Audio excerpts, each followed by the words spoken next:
Chapter 24, Return to Dallas. After the crash, Fritz had offered me a job in the Dallas booking office. Even though he made that offer in February 1975, and it was now June 1976, I called him and asked if his offer was still on the table. Fritz told me that Red Bastian was still his booker, but as fate would have it, he was leaving to Minneapolis. Fritz was interested in me coming in to take the book, but wanted to know what I was looking for monetarily. I told him I would think about it and get back to him. Jim Barnett paid me $1,000 a week to be his booker, in addition to paying me extremely well to be talent, so I never had any real need in negotiating a booking deal with a promoter. However, because I had had financial problems with Fritz twice before, in 1967 and 1973, and since I was now going in to be his booker, I wanted to set up a deal that I could live with. I went right to Mark Lewin, who had booked for Jim Barnett in Australia, Steve Rickard in New Zealand, Dory Funk, Sr. in Amarillo, and Stu Hart in Calgary, and asked him what kind of deal I should ask for. Mark advised me to request $100 a day as the booker, and because it's a 7-day-a-week job, I should make it clear I wanted $700 a week. Plus, I should ask for whatever I would normally make when I manage or wrestle. On top of that, Mark also told me to ask Fritz what the average is in each town he has, and suggested that we work out a percentage deal based on that. For example, if his average was $5,000 in Dallas, anytime I bring the house up $1,000, I would get a $100 bonus. If I bring it up $2,000, I would get a $200 bonus. When I asked Fritz to structure our deal that way, he agreed to it. Fritz understood that commission was a great motivational tool, because some bookers could come in, book themselves on top, and just make money off of their position. This would keep me focused on the big picture. After flying to Dallas, I went to Fritz's house in Lake Dallas, and we sat down for an informal meeting in his living room. Also in the room were his sons, Kevin, David, and Carrie, and even though it had been 2.5 years since I last saw them, they still called me Uncle Gary. Fritz briefed me on Red Bastian's tenure as the booker, and explained that he would be staying on as a wrestler for a few weeks after I took the book. That was more than fine with me, because Red was one of my boyhood idols and, ironically, he had also been trained by Billy Goals. Fritz also asked if I was comfortable inheriting Bronco Lubitsch as my assistant. To say I was overjoyed to be working with Bronco would have been an understatement. I was honored, because he was so good. Fritz then warned me of his tenuous relationship with Paul Bosch in Houston. He felt that the rest of his promoters, like Joe Blanchard in San Antonio, were very loyal to the Dallas booking office. But there was still some harsh feelings from when Fritz took the booking office from Paul, and their relationship was not exactly smooth. Fritz also told me that he wanted to be out of the ring in 5 years, and was looking for someone to replace him. I wondered aloud, how can we replace you? You've been on top in Dallas for a long time. That's going to be very difficult. He then pointed at Kevin, and said that he was interested in getting into wrestling. I can't say I was shocked. The Von Erich kids had always told me that they wanted to wrestle, and it's the most common thing in the world for sons of wrestlers to want to follow in their father's footsteps. I looked at Kevin and asked him, "Is this what you really want?" Kevin looked me square in the eye and assured me, "Yes it is, Uncle Gary. I want to wrestle." Then David chimed in, "Yeah, we want to wrestle." "Wait a minute," Fritz said. "Only Kevin will start wrestling. He's already graduated from college. David and Carrie need to get their diplomas first." Believe it or not, Fritz had hopes that Carrie would play for the NFL, and that David would have an NBA career. The only reason Kevin couldn't pursue the NFL was because he had bad knees. Fritz wasn't as big on his sons being wrestlers as is perceived, and it certainly wasn't like he drilled it into them that they had to be wrestlers. In any event, it was agreed that night that I would train Kevin, and Fritz would retire from the ring in 5 years. As expected, the fans remembered me when I returned, but the reception they gave me was not one that I was used to. On my first night back at the Northside Coliseum, the audience gave me a standing ovation. Apparently, they had heard about the plane crash. As touched as I was by their response, I quickly got my heat back and became hated in no time. Fritz Von Erich was an icon in Dallas. At the time, he was the American champion, and I planned to book him in what I refer to as the old Bruno Sammartino method. I would present Fritz with big giants, and he would massacre them. I studied other bookers very closely, and I liked the way that Vince McMahon presented his babyface champion with monster heels, so I decided to mirror that in Dallas. I immediately set about looking for my first monster for Fritz to slay, and Ox Baker more than fit the description of a monster. He's obnoxious, has a booming voice, and is really scary looking. I brought Ox to Dallas not only because I knew he would draw money with Fritz, but also because I knew that he wouldn't mind putting Fritz over and doing the honors when the time came. For one of their big matches, I needed Ox to bleed while Fritz had the claw on him. However, Ox didn't know how to blade himself, and any time one of his opponents ever tried to blade him, he would cry over how much it burned. To help Ox out, I made a blade where he wouldn't have to pull it across his forehead, but instead he could poke it in. It was more like a sword. I even did it to myself as a demonstration for him. I popped it in and explained that he'll know when he breaks through because he'll hear a crack. Ox understood, and was willing to do it for the match.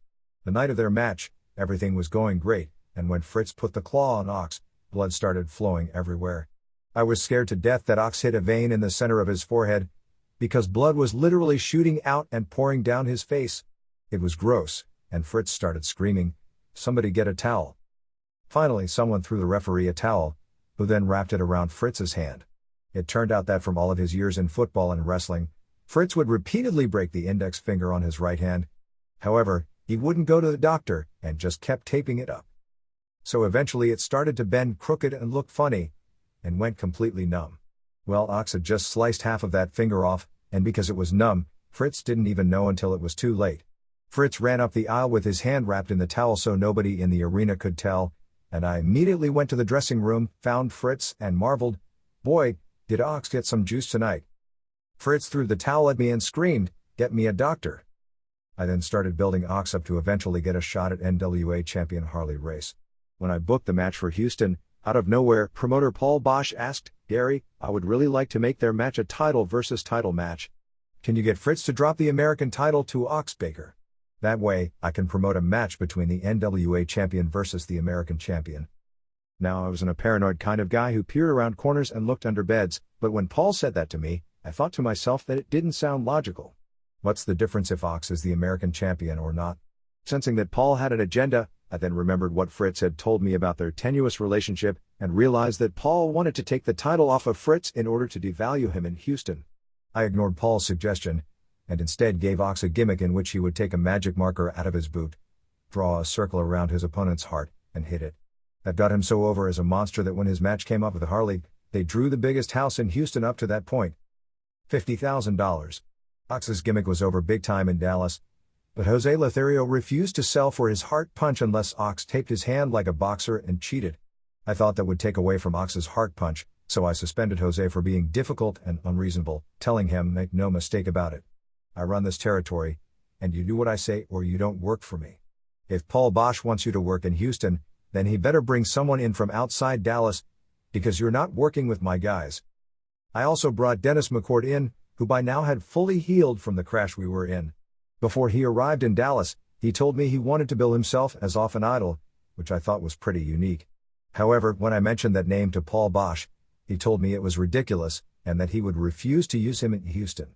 To ensure Dennis got booked in Houston, I came up with a different yet similar sounding name for him, Austin Idol. Unfortunately, when Dennis arrived to Dallas and found out that I had changed his name, he got upset with me. I overlooked his anger and rationalized that he was still traumatized from the crash, but he was so bothered that I had changed his name that after a couple of months, it was clear we couldn't work together anymore. Exasperated, I got him booked in Portland for Don Owen, and needless to say, he kept the Austin Idol name and ended up doing really good business with it. Eventually, I also brought in my dear friends the Spoiler and Mark Lewin, regardless of what happened in Georgia, because they were an asset to any territory. And to show you just how over the incident in Georgia I was, I even brought in Professor Tanaka, who was just as involved in that scheme as they were. I'd like to mention that just because I hired some of my friends doesn't mean I was the type of booker who would automatically bring all of my buddies into the territory I was booking. I never had that sickness. Yes, I hired a lot of good friends over the years, but I never elevated them above a position that they could handle, nor did I automatically give them main event positions. When I was running a company, I hate to say this, but I was a company man. I put the company above my own interests, and never stocked a territory with my friends. For example, Sir Oliver Humperdinck and Dick Slater never came to Dallas for me. A lot of guys who were associated with me never came to Dallas while I had the book. And it's not that I didn't want to use them, but I already had a good, stable crew of guys, and they had good positions elsewhere. One friend of mine I would have had no problem bringing into Dallas was King Curtis Aokia. However, as I said earlier, Curtis was an attraction, and there's a big difference between an attraction and a wrestler. An attraction is not someone that I could long-term program with. Therefore, I knew that if Curtis were to come to Dallas and work every night, after a while, he would no longer have been an attraction. Plus, during the time I was booking in Dallas, Curtis contacted a blood virus that put him in the hospital for 4 months, and eventually out of wrestling. Curtis was notorious when it came to blading. A lot of times, if a promoter wasn't first class, he wouldn't have his mats cleaned on a regular basis, because it cost about $150 per cleaning. So in many territories there would be blood all over the mat, and it would stay there for weeks and weeks, and sometimes turn brown. By traveling around to different towns and slicing himself open on old, dirty, blood-stained mats is how Curtis picked up his virus. I called Curtis several times when he was in the hospital in Tampa, and we never talked about him coming to Dallas. We just talked about him getting better. Unfortunately, he got hepatitis and was never the same. His knees atrophied, and it became very hard for him to walk. That was his demise in wrestling. And even then, had Curtis ever called me up and told me he needed a spot, he would have had one in New York second. Killer Tim Brooks was in Dallas when I arrived, and he became my rock. He could work on the first match and tear it up, or go on last and blow the roof off the place. He was introduced to wrestling through his cousin, Dick Murdoch. Their mothers were sisters, but Dick's mother put Dick up for adoption as soon as he was born because she was quite young. He was, of course, adopted by the fabulous Texan Frankie Hill Murdoch and his wife, because they couldn't have children of their own. Dick's birth mother died shortly after that, so he never really knew her, but he did know her relatives, and became very tight with Tim Brooks. In 1969, Tim had just gotten out of the army, and was hanging out with his cousin, Dick, who was wrestling one night in Odessa. During the card, the Funks told Dick that they needed someone else in the Battle Royal, so Dick got some scissors, gave Tim a silly haircut, and threw him in the ring, with no training whatsoever. By the time I arrived in Dallas, Tim was so good that he could take care of anyone I booked him with, and always made them look great. He had all the confidence in the world, and never worried about dropping the fall. Anytime I brought in Mil Mascaras, Blue Demon, or El Santo, all legendary wrestlers from Mexico, I always booked them with Tim, because he understood the importance of making others look the way they were supposed to look. A booker always needs someone like that on their crew, so Tim was very important to me, and he's an all-around great guy. As I mentioned earlier, I was blessed to have inherited Bronco Lubitsch as an assistant. He's the most wonderful man you would ever want to meet, honest and true. The first one in the building on the day of the matches, and the last one to go home. And if somebody needed a ride, Bronco was always there to offer one. Plus, he really knew wrestling. He had been around the business a long time, and he allowed me to use him as a sounding board on a lot of things.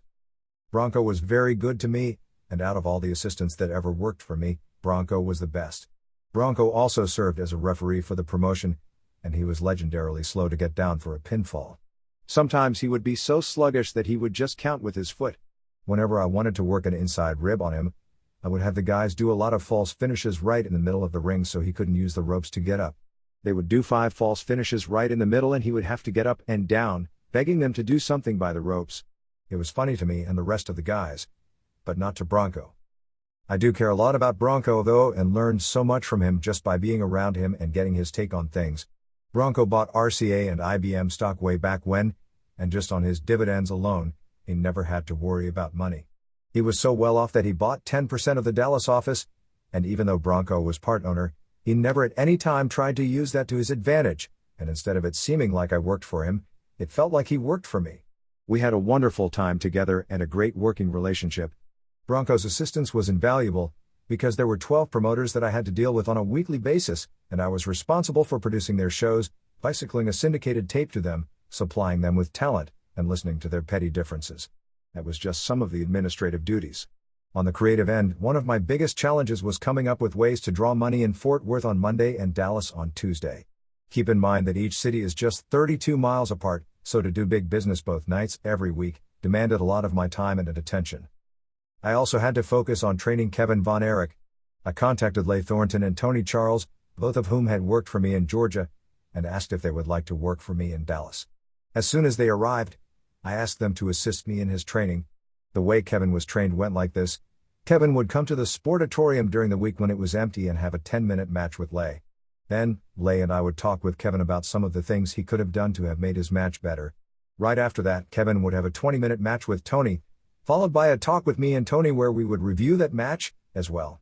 This went on twice a week for 6 months. After a couple of weeks, David and Kerry began showing up, and Kevin would invite them in the ring and show them different moves. When that got back to Fritz, he called me up yelling, "Hey, I didn't tell you to train David and Carrie, I told you to train Kevin." Fritz was so angry with me that I finally said, "Fine, then you come and train Kevin twice a week and take me out of it." Of course he quickly backed down, because he didn't want to take on that responsibility. I understood where Fritz was coming from, though, so I told the boys, "Please. You're getting Uncle Gary into trouble. I don't want to have to stooge you off to your dad." David and Carrie understood and backed off from the ring, but would still come and watch. When I felt it was nearing time for Kevin's first match, I had to choose an opponent for him. There was a kid in Dallas at the time named Paul Perchman, and when I approached him about being Kevin's first opponent, he was flattered. I booked Kevin and Paul for a 10-minute match at the Sportatorium while no one was there, just so they could get a feel for each other. Tony Lay and I were the only ones watching, and they had a really good match. There wasn't a doubt in my mind that Kevin was ready, and I knew that he was money in the bank. I then booked Kevin's official debut match in Fort Worth. When Fritz found out, he freaked. He really started panicking, and wanted Kevin to wear a mask. He got so nervous that Kevin started to get nervous. I told Fritz not to bother Kevin anymore and actually barred him from attending Kevin's debut match because he was rattling him so much. I had our announcer, Dan Coates, advertise the match on KTVT, hyping that Fritz's son, Kevin, would be having his first match ever in Fort Worth. It was publicized so well that the building was packed that night, and the fans fell in love with Kevin instantly. Kevin was handsome, had a body that was ripped, and looked like a movie star. His match with Paul went perfectly, and when I arrived to the office on Tuesday morning, I couldn't have been happier. When Fritz asks me how things went, I earnestly replied, from the moment Kevin left the dressing room until he got back, he was great. Come on. It was his first match, Fritz said, looking at me like I was a used car salesman. It couldn't have been great. Maybe okay, but not great. I looked at Danny Pletches and said, "Danny, you tell him." Danny, who was also there that night, confirmed my adulation by saying, "I know you don't want to hear it, Fritz, but the kid was great. If we don't go all the way with him, we're missing the boat." Of course, we would go all the way with Kevin, and the rest is history. Sometime thereafter, Kevin's first opponent, Paul Perchman, went to work for Don Owen in Portland. And before he left, he asked me if he could use my moniker, Playboy, in the Pacific Northwest. I really liked the kid, and told him that it wouldn't be a problem at all. Paul went on to change his ring name and have great success as Playboy Buddy Rose.